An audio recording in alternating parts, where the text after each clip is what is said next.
Case 623 by Danny Yu. Chapter 50. She has a remarkably democratic viewpoint for a 4-year-old girl, Johanna's caretaker tells Pierce. Her history teacher was telling her about Johann Schmidt and his great deeds during the First War of Hydra and of the research conducted by Dr. Armin Zola. She wondered whether Zola had thought to ask his subjects for permission and declared outright that it was wrong of him to decide over others, no matter his goals. She appears to believe that test subjects must be volunteers. I'm afraid she may not be old enough to understand the concept of a greater good. She is old enough, Pierce said. She is smarter than any of you, and you are letting her pull your strings. Tell a history teacher to keep teaching, and if he doesn't manage to change your mind by the end of the month, he'll be replaced. The caretaker swallowed, clearly aware of what that entailed. Certainly, Mr. Chairman. In January, Tony sent the kids back to school, if a different school this time around. Frankly, he'd have much rather kept them home, but neither he nor Bruce honestly had the time to be full-time teachers, and Tony didn't really want his kids to be homeschooled weirdos anyway. Besides, Peter had been working diligently with Maria, who had enough control over her strength now to push someone to a distance or even disable them without leaving so much as a bruise. Back in the egg baby contest, they don't add, Bruce's egg baby was the only one that had outlived hers. Tony, Jamie, and even Peter could not nearly match her carefulness, fine motor control, and learned soft touch. Combined with the exercises Maria had undergone with both Bruce and Dr. Sanchez to practice breathing and keeping her cool, well, Tony didn't actually have an excuse to keep the kids in the tower anymore, no matter how much he'd have liked to. If not for the nightmares, he might have sent them to school a month ago, but the nightmares were still going strong, and on the kids' first day of school, he nearly had a panic attack thinking about how easy they'd be for Susan O'Neill to snatch when he wasn't watching over them. He doubled their bodyguard detail the next day, not that it would do much good if they found themselves facing off against a psychotic super soldier. The nightmares weren't letting up, no matter how often Mickey slept next to him in bed. No matter how often he spoke with Dr. Jeff. If anything, they'd been getting steadily worse since Ross became Secretary of State. Thing was, Tony guessed that whatever crap the Ten Rings had done to him, he'd killed them all. The Chitauri had all dropped dead when he'd thrown a nuke at their mothership. The portal was closed, and while he knew the extraterrestrial threat wasn't over, it was distant. Fonka was dead, Killian was dead, and Extremis was out of Tony and Jamie's systems, and not only off the market, but also off any server that didn't reside in Vision's head. Ultron was dead. All those people, all those events, however horrible they'd been, were over and done with. It was only logical that processing them should be possible with some work. Susan O'Neill and the other 4 Hydra soldiers. They were not over. They were a looming threat, constantly prickling and nagging at him. He had to do something, but he was too compromised to make the decision on his own. Not that I'm not happy to be hanging out with you, Brody said, looking suspiciously at the lunch table set for 4 in the middle of the tower's common room. But this was all kind of out of the blue. I thought you were working on some neural thing with Bruce. Yes, well, Tony shrugged. I've been kind of distracted lately, and I need to run some things by you. He nodded at Vision, who was floating in through the elevator doors in an overly English professor-looking jumper and a pair of slacks. All 3 of you, he added as Bruce made his way in. And no worries, I had a lunch made at that Italian place you like. I know you barely even trust my sandwich-making skills. I'm not that fond of peanut butter and jelly, Brady said with a small shrug, half a grin on his face as he nodded a greeting to Bruce. Heathen, Tony muttered, but there was no heat in it, and he was too damn exhausted to keep it going even as a joke. Instead, he led the way to the table and plopped down into a chair. Sit down, he told the others, and they again. He glanced at Vision. Or don't, but you know what I mean. Tony somehow managed to eat at least a bit. He also managed to join in the conversation somewhat, though he realized after a few moments that he was speaking on autopilot and had no idea whatsoever what they were talking about. Nothing seemed very consequential, though, so he let any concerns he might have had go and tried to focus mostly on what he was eating rather than the exhaustion and fear churning away in the pit of his belly. He didn't even fully register the conversation petering out until Rhodey cleared his throat and put down the napkin he'd been using to wipe his lips clean. As nice as it is to have lunch with you every once in a while, even when you're distracted as all hell, I've got a feeling you have a different motive for inviting us here. Tony sighed and put the rest of his sandwich down, giving up on finishing it. Way he was feeling right now, it didn't taste all that great anyway. He opened his mouth, shut it again, uncertain how to go about it. He cleared his throat, then steeled himself. He trusted these guys with his life, with his children's lives. And they were some of the smartest people he knew. He was just going to have to start talking and hope they'd pick it up. We have a situation, he said at last. I found the twins' mom and some of her friends. Rhodey's eyes widened. Really? He asked. Who was it? Tony frowned. No, back up a step. That's not the best way to start. He really was exhausted. Bruce? He asked. What we're going to say, Bruce said, we'll have quite a few surprises, so please let us finish before asking any questions.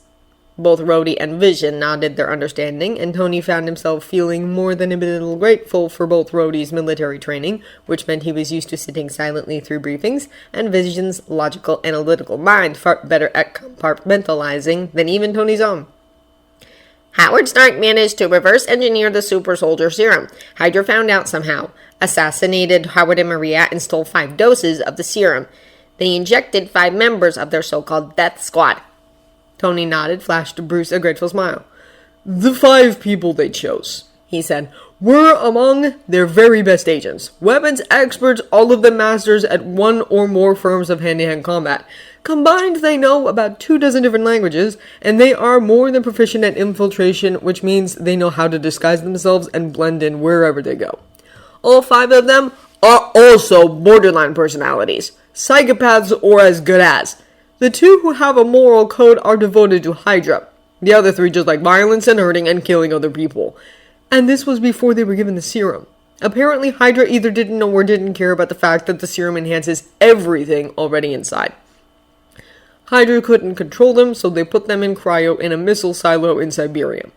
Bruce's head whipped around to look at him, eyes wide. You didn't tell me you know where they are, he said. Tony winced. I'm sorry. I hate talking about this. Even now, his hands were shaking, and he felt cold down to his core. Bruce's eyes softened, and he nodded. Tony took a deep breath and did what he could to calm himself. Joe, he said, I can really use Mickey right about now. Then he turned back to the others. So, here's the thing. Those 5 people are out there. For now, they are neutralized. But if someone skilled enough goes through the SHIELD file dump and manages to track the location stamps on the videos of those 5 super soldiers, they are not secure at all. If we wake them up, they'll cause Odin even knows what kind of carnage.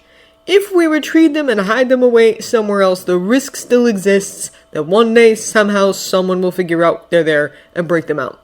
And yeah, carnage.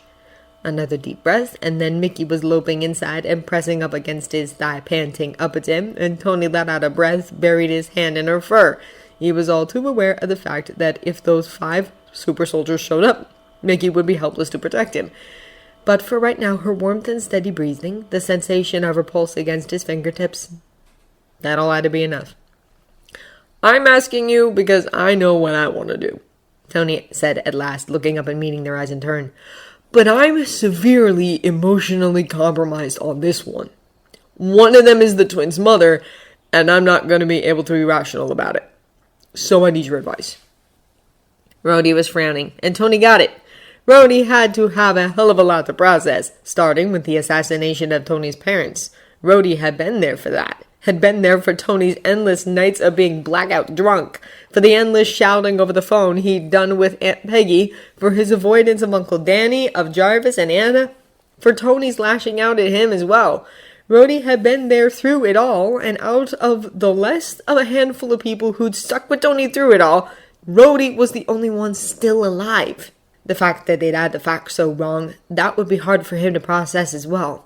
And now that Rhodey knew, Tony was embarrassingly certain that Morwine and breaking down crying all over each other was present somewhere in the near future, but that wasn't what was important right now.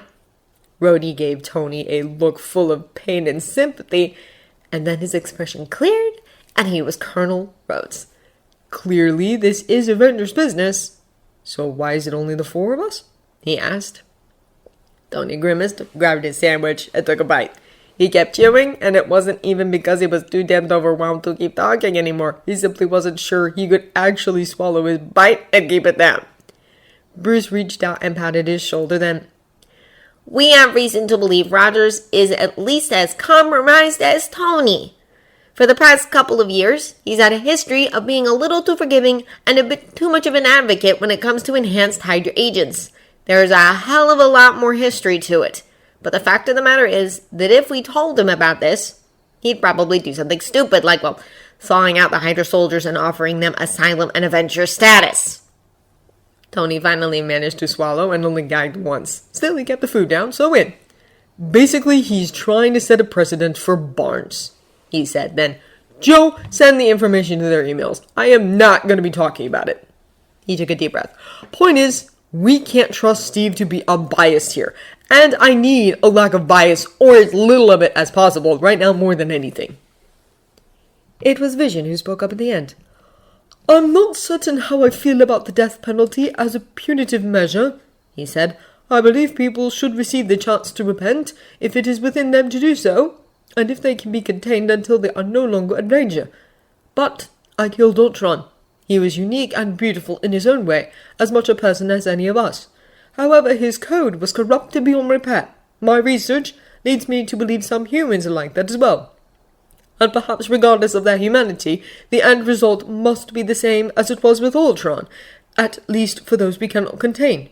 Extermination, not to punish them, but because they cannot be contained, and because their lives would be bought at the cost of untold innocence. There was hesitation in his voice. It was honest and shaking, and somehow that was more reassuring than anything else might have been. Rhodey nodded at long last. I'm with Viz, he said.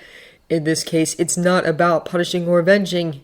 It's about the fact that hundreds of people would be at risk if these soldiers were ever freed. And if we have to go into the moral gray zone, well then, maybe that's the responsibility we've taken. The innocents at risk matter more. He paused for long moments. Then he too reached out and squeezed Tony's arm. And if the twins' mother is one of them, better for her to be dead and them to never know than for her to ever get to them.